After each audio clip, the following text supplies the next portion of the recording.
Il est 19h30. Alors 19h30, c'est l'heure du journal des fake news. Eh ben, il est là. Oui, il est là. Bonsoir Jean-Bernard Schmitt.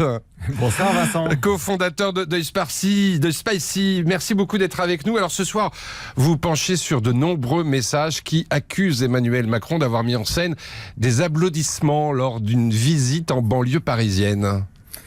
C'est ça Vincent, tout part d'une vidéo postée sur les réseaux sociaux le 7 avril, après une visite du président de la République dans une maison de santé à Pantin, en Seine-Saint-Denis. Alors vous entendez, il est dans la rue et avant de repartir, il salue les habitants qui l'interpellent depuis leur balcon. Merci à vous de venir. Merci. La vidéo, qui dure quelques secondes, est publiée en fin de journée sur le compte officiel du président. Oui, bon, c'est somme toute ce qu'on appelle un épisode de com assez classique. Totalement. Ce qui est beaucoup moins classique, en revanche, c'est qu'à partir de là, toute une série de publications va commencer à remettre en cause la réalité des applaudissements et des échanges du président avec les habitants. Voilà par exemple ce qu'on peut lire. Quand Macron salue ses figurants, une résidence d'étudiants vide pour cause de confinement et pourtant remplie de familles. Quel drôle de hasard. Parce que vous doutiez encore que Macron était un grand manipulateur ? Des publications partagées à des milliers de reprises sur les réseaux sociaux. Mais pourquoi d'où viennent-ils, Jean-Bernard ? Bien Vincent, plusieurs personnes disent en fait avoir remarqué que la résidence devant laquelle la scène se déroule est répertoriée sur Google comme une résidence étudiante actuellement fermée. D'où les accusations de remplissage par des figurants chargés d'acclamer Emmanuel Macron. Bon alors évidemment, en fait c'est pas du tout le cas.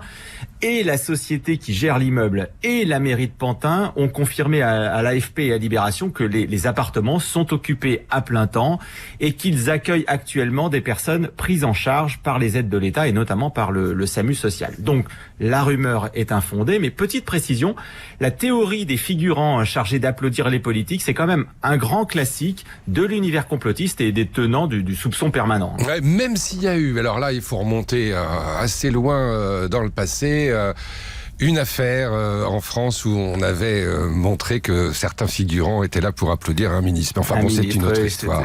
Exactement, c'est un peu vieux, mais ça existait. Mais là, en l'occurrence, c'est vraiment une rumeur. Alors, Jean-Bernard, il y a une autre rumeur qui, elle, nous arrive des États-Unis.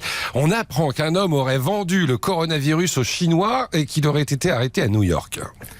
Voilà, alors c'est depuis début avril qu'on trouve de nombreux posts sur les réseaux sociaux qui reprennent cette rumeur et toujours dans les mêmes termes.